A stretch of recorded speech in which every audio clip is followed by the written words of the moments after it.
Conocen, mi nombre es Jimena Tamayo y soy la directora administrativa de la Fundación Sí a Dios. Y bueno, queremos invitarlos para que conozcan más de nuestra fundación en nuestra página web www.fundacionsiadios.com y bueno, ahí poderles ayudar a quienes más necesitan. Y a ustedes, bienvenidos nuevamente y bienvenida, profe Mónica, a nuestra segunda charla formativa.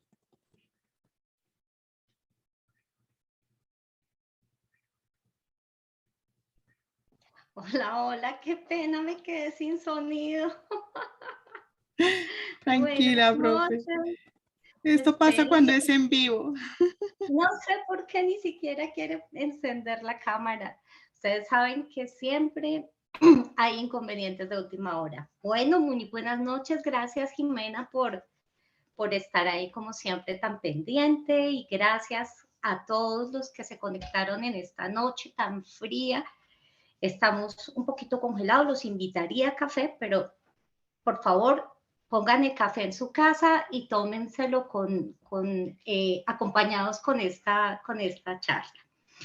Pues bien, ¿qué les queremos presentar el día de hoy? Queremos hablar básicamente de nuestro tema de ahorro con pensiones, en pensiones voluntarias y tener en cuenta un poco también los beneficios tributarios que esto trae para nosotros. Pues en la línea de la planeación tributaria del 2022, algunos de ustedes nos dijeron, vengan, ¿por qué no mostramos de manera precisa cada uno de los ahorros que podemos llegar a tener? Y por esas razones que hemos llegado a este tema de ahorrar en pensiones voluntarias. Les cuento que ya estamos preparando también la tercera charla, que va a ser finanzas personales. A veces también allí estamos un poquito desordenados, lo digo por experiencia propia. Entonces, bien que nos caería hablar un poquito sobre finanzas personales. Esa va a ser nuestra tercera charla. De una vez les voy contando. Bueno, pues noto que ya están conectados varias de las personas que nos acompañaron en la sesión pasada y también hay algunas personas nuevas. Hoy la charla va a ser más o menos de unos 30 minutos o un poquito menos, porque es un tema muy concreto y queremos dar un espacio para las preguntas al final. Entonces, quisiéramos pedirles con todo nuestro cariño que tengamos en cuenta estas recomendaciones para poder disfrutar de esta información que vamos a suministrar. No sin antes agradecerles el haberse inscrito y el estar aquí con nosotros. Entonces, por favor, vamos a mantener los micrófonos cerrados y vayan anotando todas las preguntas porque allí, como siempre, está Jimena muy atenta a las preguntas, pero también está Gina y está Teresita Peña y hay muchas otras personas muy pendientes de las preguntas que vayan surgiendo. Entonces, aquí vamos. ¿Qué vamos a trabajar el día de hoy? En primer lugar, vamos a estar trabajando acerca de cómo se depura la renta ordinaria. Es una cosa súper sencilla, esto no tiene que ser para especialistas, esto definitivamente está orientado para todos nosotros. Entonces voy a contarles muy brevemente cómo llegamos a calcular el impuesto de renta que cada año, mejor, nos están cobrando. También vamos a hablar de qué son los beneficios tributarios y cómo aportar desde allí a través de las pensiones voluntarias. Vamos a precisar un poco sobre los aportes que hacemos de manera voluntaria a los fondos de pensiones, a los denominados RAIS y al régimen público también. Y vamos a tener nuestra sección de preguntas. Pues muy bien.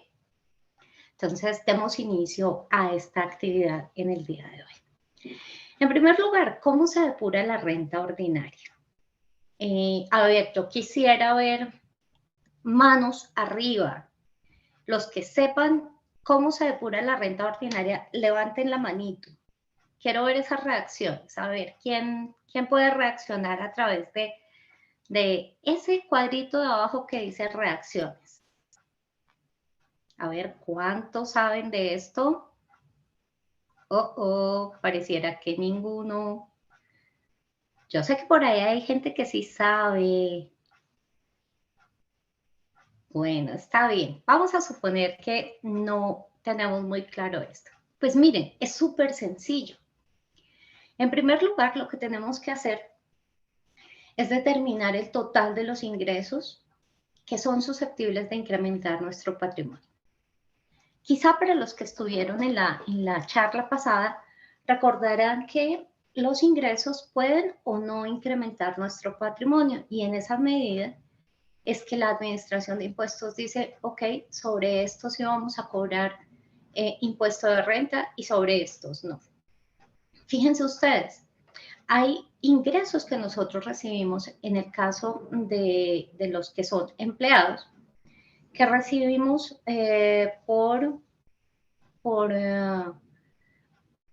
nuestro empleador.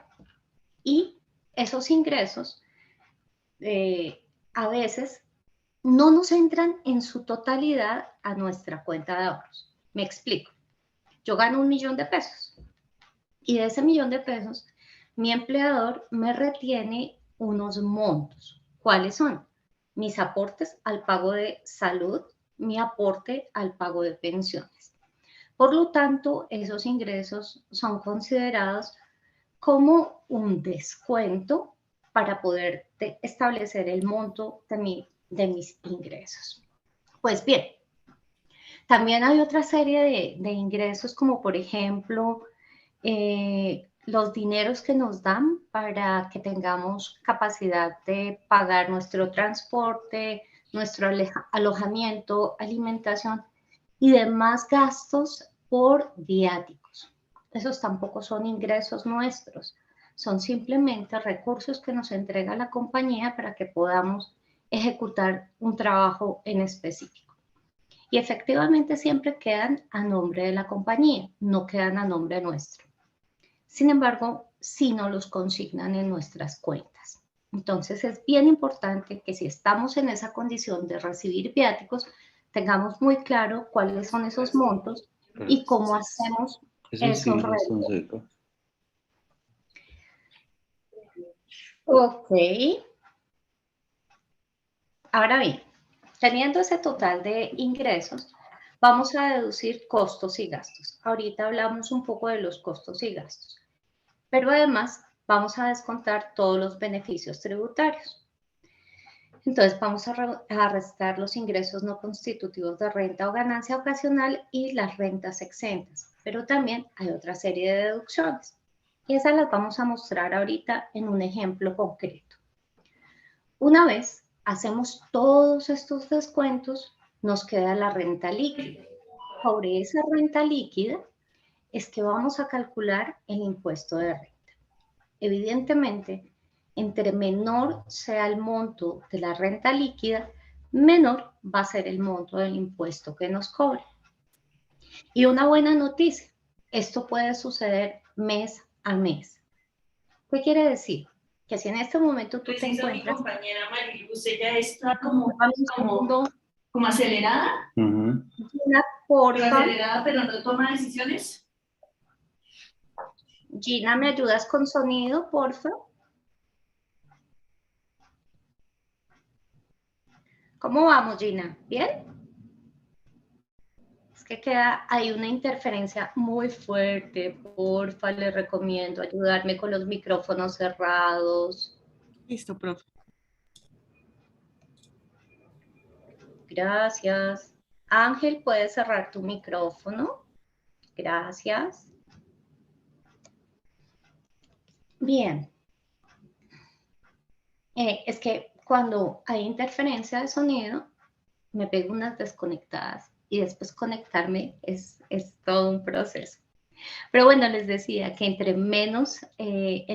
entre más bajo sea el monto de renta líquida, menor el impuesto. Y que la buena noticia es que esto lo podemos hacer mes a mes. Si nosotros nos encontramos como empleados vinculados en una organización, podemos informarle al área de talento humano en qué en qué estamos gastando nuestro dinero. No específicamente en todo, pero sí podemos informarles sobre todos aquellos beneficios y deducciones a los cuales nos podemos hacer acreedores para poder disminuir el monto de la retención en la fuente que nos hacen mes a mes. Muy bien, entonces veamos cuáles son los beneficios tributarios.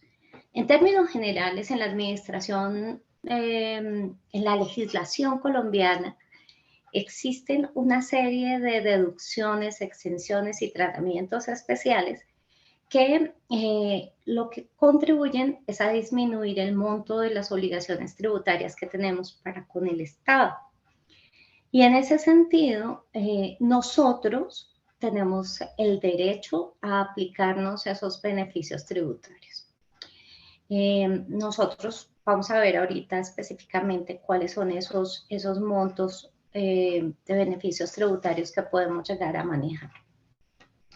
Les decía en la diapositiva anterior acá que de los costos y gastos íbamos a hablar más adelante.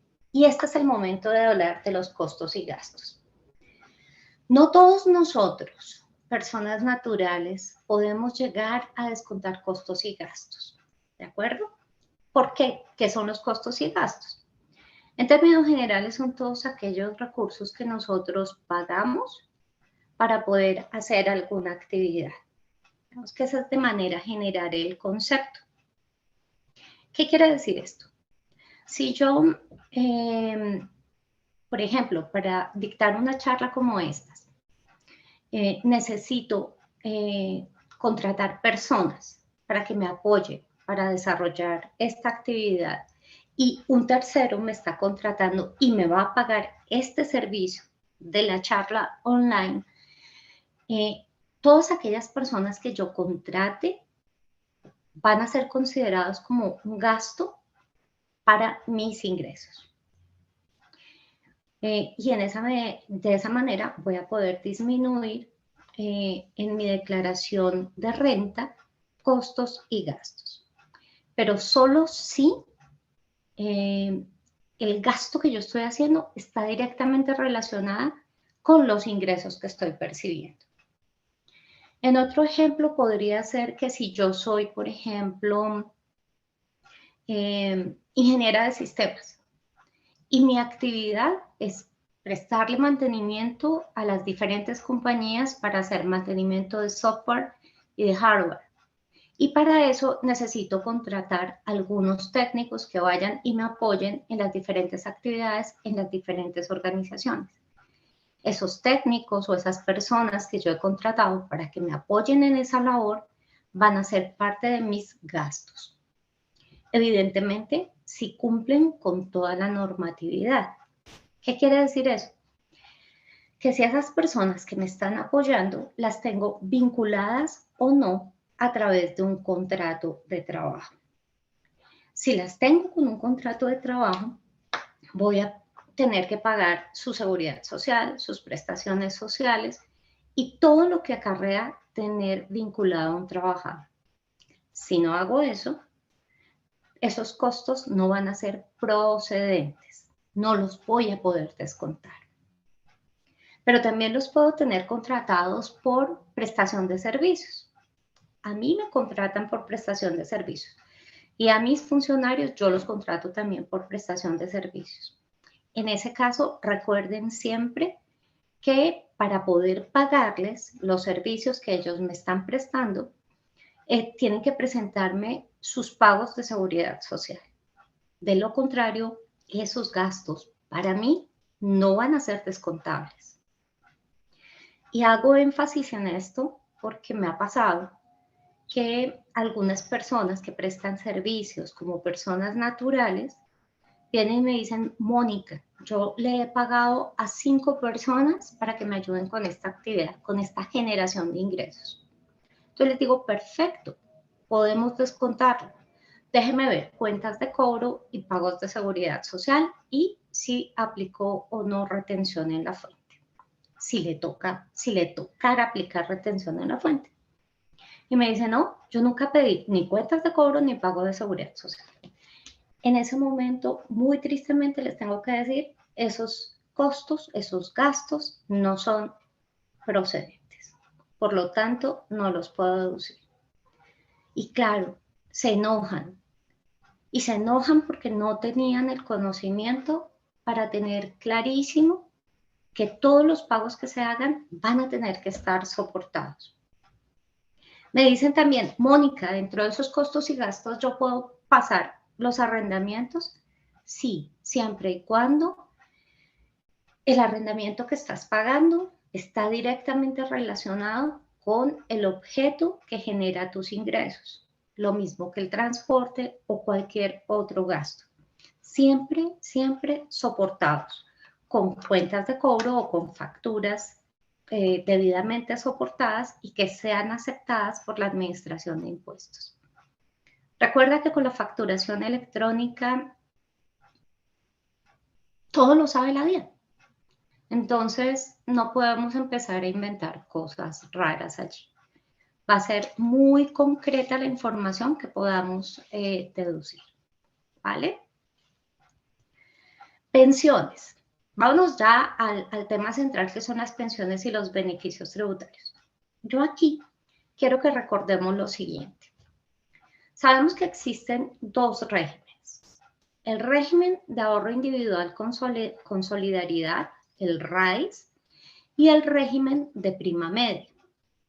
En el régimen de solidaridad, de ahorro individual con solidaridad, es el de los fondos privados. Y el de prima media es el estatal.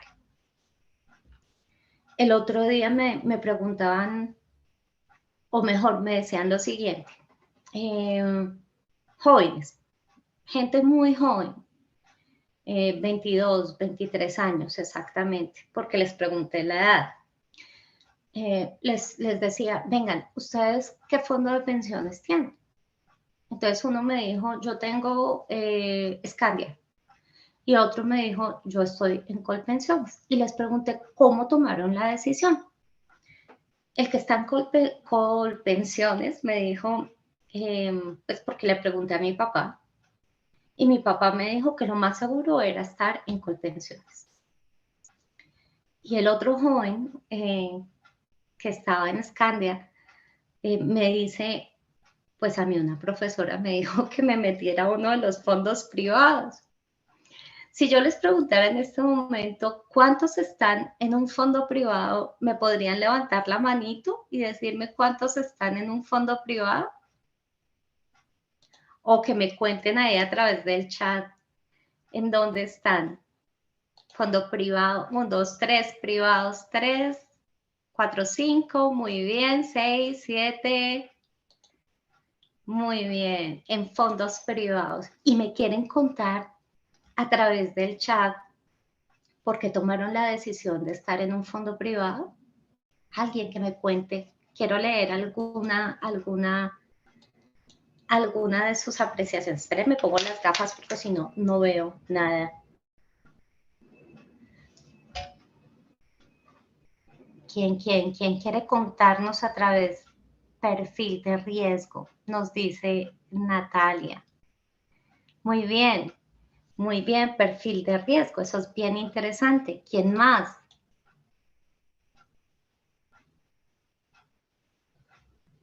Me gustan las inversiones, qué interesante, me gustan las inversiones, excelente. Pues bien, vengan, les cuento. En mi opinión, y esto no me lo crean, por favor, no me lo crean, sino váyanse a su fondo de pensiones y averigüen. Cuando se toma una decisión de en cuál fondo estar, lo primero es reconocer en qué edad tienes. Si tienes menos de 30 años, yo me atrevo a recomendarte los fondos privados. Porque estás en una condición, digamos, de aceptar un poco más de riesgo. Menos de 30 años, puedes generar un capital interesante, podrías hacer crecer ese capital que estás ahorrando mes a mes y que estás aportando a él, entonces podrías arriesgarte con un fondo privado. Recuerda que aquí solamente tenemos 4 fondos privados: Colpensiones, Protección, Porvenir y Scandia. Son los únicos autorizados en el país para funcionar. ¿Y en qué momento debería quedarme en Colpensiones? En mi opinión, y eso también es bien importante, que es mi opinión, en mi opinión, si tienes más de 35 años y has cotizado todo el tiempo a través del régimen de prima media, Colpensiones, debes quedarte allí. Ya no te muevas, quédate allí. Quédate allí y busca pensionarte, busca hacer cotizaciones lo más altas en los últimos 10 años. Recuerda una cosa, para pensionarte, en teoría, en cualquiera de los dos regímenes, para que te pensiones si eres mujer, tienes que tener 57 años. 57 años, uy, 47, ya quisiera. 57 años. Si eres hombre, tienes que tener 62 años. Y digamos que en los dos escenarios hay, entre comillas, un número de semanas que debes haber cotizado. En los fondos privados estamos hablando de 1.150 semanas. En los fondos públicos, en el fondo público, de 1.300 semanas. Ahora bien, tú dices 1.150 semanas en los fondos privados. Sí, pero tienes que haber reunido el capital suficiente para poder pensionarte al menos con el 1.1 del salario mínimo legal vigente, teniendo en cuenta que desde la edad en que te pensionas hasta más o menos el momento en que esté contemplada la esperanza de vida, si eres mujer o si eres hombre, tendrá que darte ese capital que has reunido, la cobertura de ese tiempo que te haga falta. Entonces, es muy sencillo. Tú vas a tu fondo privado y le preguntas a la persona, a la asesora, ya le dices, mira, si yo quisiera pensionarme a los 57 años, supongamos, voy yo, ¿cuánto dinero tengo que tener en mi masa de capital?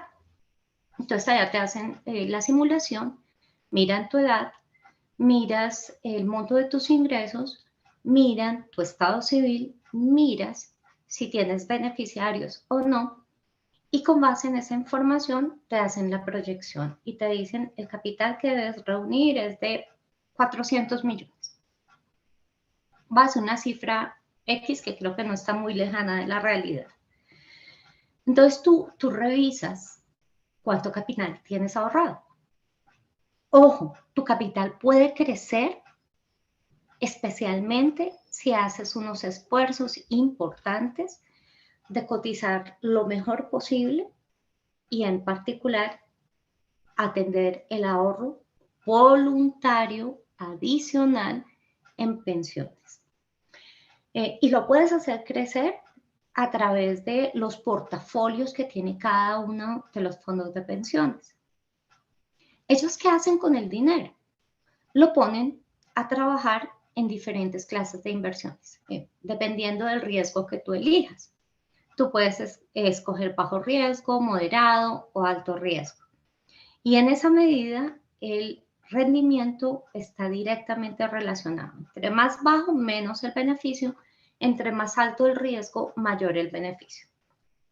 E insisto, puedes hacerlo estando joven, porque tienes más posibilidades de manejar el riesgo. Supongamos que te va mal en los primeros 2 años, pues cambias, pones un riesgo más moderado para tus inversiones y no vas a tener mayores problemas allí. Dime, Jimena. ¿No? Ok. Entonces, ¿qué otra diferencia hay entre estos dos regímenes? En primer lugar, cuando tú estás en un fondo privado, todo el dinero está a nombre tuyo. en una cuenta individual, privada. Cada 3 meses o cada mes, dependiendo del fondo en que te encuentres, te va a llegar un extracto donde te dicen, mira, tú has ahorrado tanto y has ganado tanto. Por las inversiones que hemos hecho, has ganado tanto. Ojo con eso. Allí tú vas viendo cuál es la rentabilidad de los fondos. Es más, periódicamente entidades como por ejemplo Banco de la República hacen un comparativo de cómo les está yendo a los fondos. ¿Tú te puedes cambiar de un fondo privado a otro fondo privado? Sí, sí lo puedes hacer. Y te puedes cambiar de Colpensiones de un régimen a otro régimen, también lo puedes hacer. Entre fondos privados, generalmente te puedes cambiar, si no te ponen ninguna traba, cada 6 meses. Estar rodando de fondo en fondo no es tan bueno, digo yo, porque pierdes el control de información. En cambio, cambiarte de un régimen a otro régimen solamente lo puedes hacer cada 5 años. Recuerda una cosa, cuando tú eres mujer y cumples 47 años, tienes que quedarte en alguno de los dos. Ya no podrás cambiarte en los últimos 10 años. Entonces, te pido que si estás cercano a ese momento, ve y pide doble asesoría. Es decir, ojalá a los 46, mujer, hombre, recuerdas que es a los 52, límite, fecha límite. Ve y pide doble asesoría en tu fondo de pensiones. Para que te digan con cuánto te pensionas en un fondo privado o con cuánto te pensionarías en Colpensiones. Allí te hacen toda la simulación y te dicen, si tú te quedas acá te vas a pensionar con tanto, pero si te vas a Colpensiones te vas a pensionar con tanto, aproximado. Eso implica que sigas cotizando durante 10 años más, pero vas a tener elementos de juicio para poder moverte de un lado a otro. Y no dejes para lo último esto. Te digo que no dejes para lo último esto porque yo lo dejé para lo último y me quedé en fondo privado. Error, sí. Allá me están mirando mal y me están diciendo, cometiste un error muy grave. Sí, debí haberme cambiado, pero ya no puedo llorar sobre la leche derramada. Mi idea original era, voy a cotizar mucho, voy a generar capital y luego me traslado y yo no sé qué pasó. Pasaron muchas cosas y finalmente no lo hice. Total, de esto también se aprende. Muy bien. ¿Qué pasa en cuanto a, digamos, a los beneficios tributarios y los fondos voluntarios? Recuerda una cosa. Cuando a ti te descuentan, para pago de pensiones te están descontando el 4% sobre tu salario. Pero tú también puedes llegar a generar un ahorro voluntario. ¿Cómo se abre el ahorro, el fondo voluntario de pensiones? Tú vas a tu fondo de pensiones y les dices, yo quiero tener un fondo de pensiones voluntario. Entonces te dicen, listo, tú lo puedes abrir con el 25% de un salario mínimo. Es decir, lo puedes abrir con 250,000 pesos. Esa es como la base en los 4 privados que hay. Y de ahí en adelante vas a poder decirle a tu empleador, oye, reténme 30,000 pesos mensuales que se vayan a mi fondo voluntario de pensiones. Estoy diciendo 30,000 pesos, pero esto depende de tus ingresos. Tú decides cuánto puedes llegar a ahorrar mes a mes, teniendo en cuenta que está limitado al 25% de tus ingresos. Es decir, si tú ganas 10 millones de pesos, no podrás utilizar más de 2,5 millones para tu fondo voluntario de pensiones. O bueno, sí lo puedes utilizar, pero solamente te va a admitir la DIAN hasta 2,5 millones. ¿De acuerdo? Como un beneficio. Y va a ser considerado como un ingreso no grabado en renta. Pero también puedes llegar a tener este concepto como una renta exenta. ¿Qué significa? Digamos que hiciste que te llegó un dinero extra, una comisión. Y entonces tú dijiste, de esta comisión quiero mandar a mi fondo de pensiones 5 millones de pesos. Y los mandas derecho al fondo de pensiones. En ese momento va a ser considerado una renta exenta y estará limitado al 30% del monto de tus ingresos totales. Ten en cuenta que para este año, cuando hablamos de aportes voluntarios, de esos que van mes a mes, muy tranquilitos, que tú autorizas a tu empleador, pueden llegar hasta 2.500 VTs. Pero de estos otros aportes como extraordinarios que haces al fondo, puede llegar hasta 3.800 VTs. En cualquiera de los casos, recuerda que todos los descuentos que te hagan sobre pensiones, sobre todos los descuentos y exenciones tributarias, no van a ser superiores al 40% de tus ingresos del año. Entonces te toca sentarte y hacer las cuentas e ir calculando en cuanto va el 40% si quieres acceder a este beneficio. Ahora bien, miremoslo aquí a través de un ejemplo. Lo hice para un solo mes. Lo hice para un mes con unos ingresos de 10 millones de pesos por salario normal.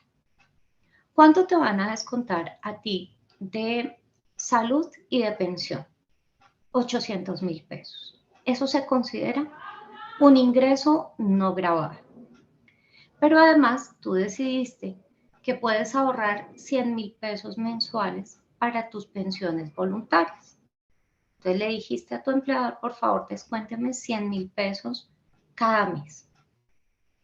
Esto implica que de inmediato te van a descontar 900.000 pesos. 800 como obligatorios y 100.000 de voluntarios. Mira cómo se afecta tu ingreso neto. De un lado, aquí está con ahorro y aquí está sin ahorro. En este lado vas a tener 9.100.000 y de este lado vas a tener 9.200.000.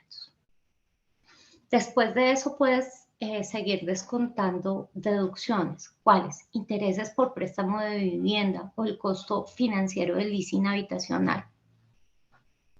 Recuerda que también puedes abrir una cuenta en AFC, Ahorro para el Fomento a la Construcción, y la puedes abrir ya. No va a tener ninguna limitación. Puedes irte a tu entidad financiera y decir, yo quiero tener una cuenta de AFC. ¿Con qué condiciones? Recuerda que los dineros que pones en una cuenta de AFC no los puedes utilizar sino para adquirir vivienda. Y si los quieres utilizar manteniendo este beneficio tributario, tienes que esperarte 5 años. Después de 5 años, retiras el dinero y va a quedar exceptuado el impuesto de renta. Pero antes no los vas a poder retirar. No sé, que digamos, tienes una emergencia, tienes 10 millones de pesos en tu AFC y los vas a necesitar, pues puedes retirarlos, pero te van a aplicar un 35% de impuesto de renta. Entonces, ahí también es como tomar la decisión de que te beneficia y que no te beneficia. Y además de eso, te van a cobrar la comisión por el manejo de la cuenta. Un 35% se va para la DIAN y una comisión se va para tu entidad financiera. Además, ten en cuenta otra cosa. Muchas entidades financieras te dicen, sí, si tienes una emergencia te lo puedes llevar, te puedes llevar el dinero, pero nos demoramos 6 meses en entregártelo. Entonces, verifica las condiciones de tu entidad financiera para que puedas tener una cuenta en AFC. Ahora bien, si tienes tu cuenta en AFC, pero decidiste que quieres adquirir un leasing habitacional, el dinero que tengas en esa AFC lo puedes utilizar para pagar tus cuotas mensuales del leasing habitacional y conserva los beneficios tributarios. Entonces, eso también se vuelve bien interesante. Por favor, tenlo en cuenta. Recuerda que también descontamos medicina prepagada, dependientes económicos y también lo que estábamos hablando de los aportes voluntarios. En este ejemplo yo puse 1 millón de pesos a aportes voluntarios por una comisión que me llegó. 1 millón de pesos como un aporte voluntario adicional a este fondo de pensiones. Fíjate lo que sucede acá. Los pagos laborales menos las rentas exentas con ahorro van 8.100.000. Sin ahorro quedan 9.200.000. En general nos permiten descontar el 25%, es decir, 240 OETs al mes o 9.121.000 pesos en el año. Perdón, en el mes. ¿Qué significa esto? Fíjate que estoy descontándole ese 25% a los 8.100.000 y a los 9.200.000. Me da una renta líquida de 6.075.000 y 6.900.000. Tú dirás, wow, pero tanta vuelta para que la diferencia no sea tan grande. Más si he calculado el monto del impuesto y en un lado me da 485 y en otro 716. Con solo un ahorro de 231.000 pesos. Pues tanta cosa para 231. La verdad es que no son 231, son 1.231.000. Es más, aquí serían 1.331.000 pesos. Porque si te fijas, de un lado tengo 100.000 pesos de ahorro para mi vejez, 1.000.000 más, y además de eso, los 231.000 pesos que me estoy ahorrando en impuesto. Eso significa que tengo un ahorro real de 1.331.000. Multiplícalo por 12 meses. Eso te da más de 14 millones. Y yo creo que 14 millones de pesos ahorrados, bien invertidos en un año, resulta interesante. Pues fíjate que, como en la sesión pasada, estos materiales yo te los hago llegar para que tú los revises con cuidado y digas, ok, esto me interesa o no me interesa. Y más allá de eso, también en la medida de nuestras posibilidades, te estaremos respondiendo si tienes inquietudes particulares. Pues muy bien, aquí tenemos un ahorro de 14 millones de pesos, que puede ser muy interesante, ¿verdad? Tú dirás, pero bueno, yo no todos los meses gano 10 millones, a veces gano solo 7, a veces me voy a 15, igual te sirve, igual aplica. Entonces, tenlo muy presente. Bueno, y ya para cerrar, que como siempre me voy pasando del tiempo señalado, yo creo que es importante que tengamos en cuenta los siguientes elementos. Todos los aportes adicionales que tú puedas hacer dependen directamente de tu edad, tu sexo, tus ingresos, tu esperanza de vida, estado civil, tus beneficiarios. Y si en este momento te sirve o no te sirve tener beneficios tributarios.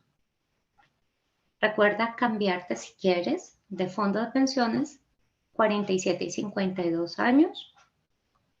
Ten en cuenta que si no alcanzas el capital para pensionarte en los fondos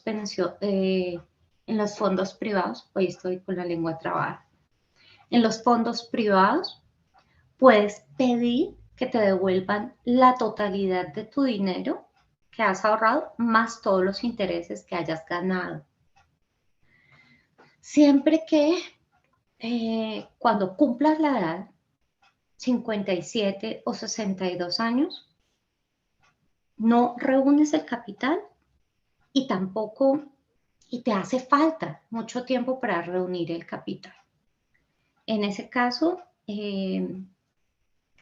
pues el fondo de pensiones evalúa tu situación particular y decide si puedes quedar cubierta con un salario mínimo o si te hace la devolución total de tus aportes. Fíjate que en el régimen de prima media, si cumples la edad y no logras las 1.300 semanas, pues te dicen, ven, ¿cuánto te hace falta? Si te hacen falta 50 semanas, pues sigue cotizando, es un año más y tienes la posibilidad. Pero si te hacen falta 600 semanas, o sea, como más de 10 años, creo que 12 años para poder acabar, pues ya no tiene sentido. Y en este caso, puedes solicitar una indemnización por pensión sustitutiva. La diferencia es que no te van a dar ningún tipo de interés. Y hacen un cálculo para ver cuánto aproximadamente te devuelve. Pero eso es para el caso de nosotros, los que estamos ya adultos y que estamos próximos a pensionarnos. Los jóvenes esperamos que tomen las mejores decisiones para jugar un poco con sus inversiones, comenzando su vida productiva y después se asienten en alguno de los dos regímenes en el que les vaya mejor. Bien, y acá recordando, si tienes menos de 45 años y siempre cotizaste al régimen de prima media, quédate quieto, no te cambies, ahí estás bien. Es decir, ya lo que fue, fue.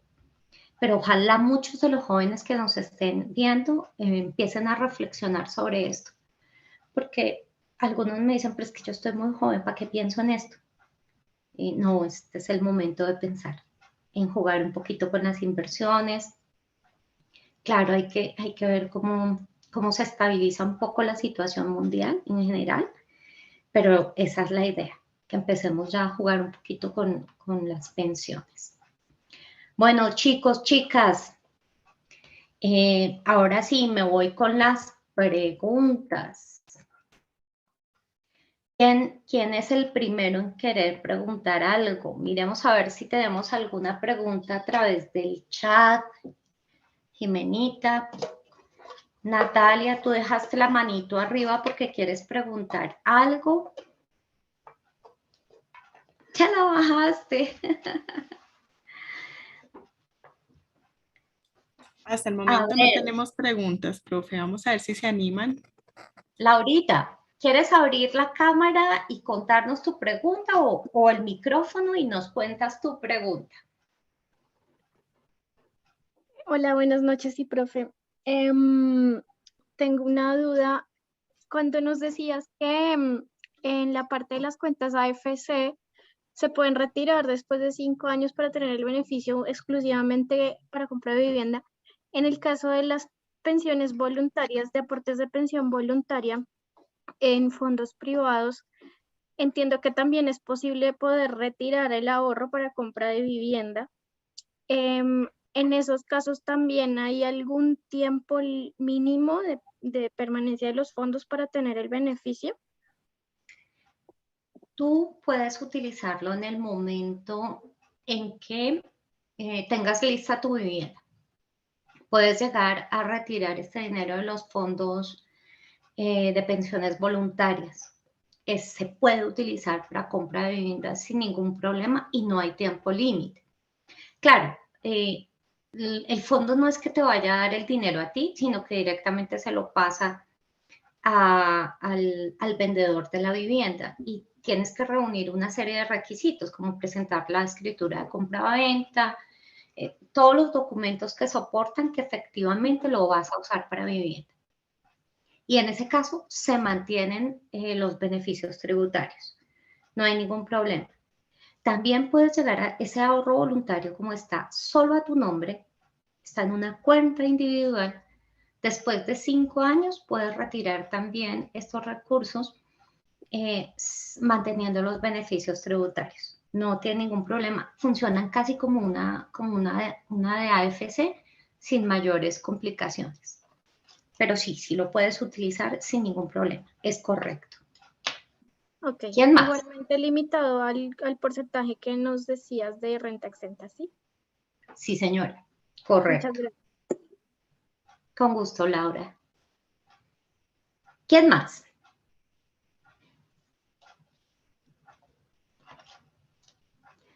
Posibilidad de pensionarse antes de la edad obligatoria.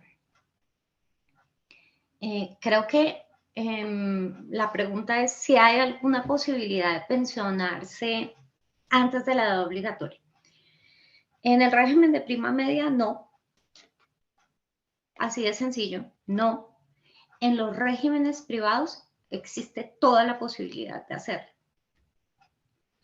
Insisto que en ese caso lo que tienes que hacer es ir a tu fondo, ir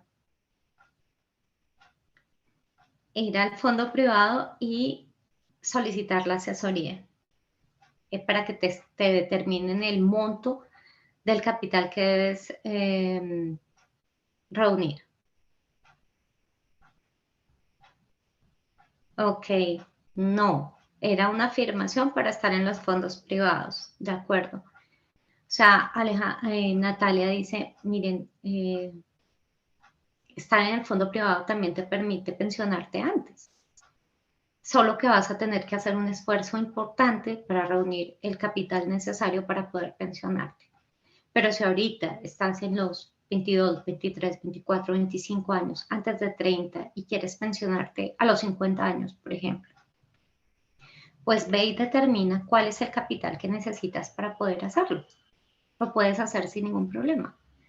Y reúnes ese capital y vas y te pensionas y no sé, disfrutas de la vida de otra manera. ¿Alguna otra pregunta? Bueno, muy bien. Por último, entonces, para cumplir con la promesa de 7:30, por último, lo único que me resta es, acá hay otra pregunta. En tu opinión, ¿mejor aportes en AFC o fondos voluntarios de pensión? Sí, si tú me lo preguntas hoy, a mí, Mónica Sarmiento hace aportes a AFC. ¿Por qué no a un fondo voluntario de pensiones? Porque yo ya estoy demasiado grande. Es decir, yo ya estoy a 3 años de pensionarme. Entonces, no me sirve. No me sirve tener una inversión allí quieta por 5 años, no me sirve. Entonces, yo prefiero tener en una cuenta de AFC que permite en un momento determinado abonar un dinero adicional al crédito de vivienda, que me permite moverme por los lados de inversión en finca raíz. ¿De acuerdo?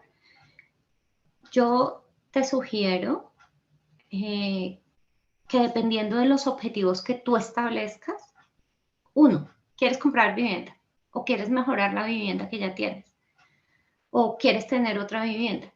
Vete con AFC de una vez, porque todo el dinero que pones allí te sirve como beneficio tributario, pero además también se te facilita el momento de hacer la adquisición del predio. ¿Listo? Entonces, ese es bien importante. Pero si tú lo que quieres es garantizar un capital muy rápido para poder pensionarte, vete al fondo voluntario de pensiones y ahorra más allí. Genera mayor capital. Entre más capital tengas en inversiones, mayor va a ser la rentabilidad y vas a alcanzar tu objetivo mucho más rápido. ¿De acuerdo? Entonces yo creo que cada caso en temas de pensiones y de ahorro es como muy, muy, muy individual. Siempre busquen mucha asesoría, por favor.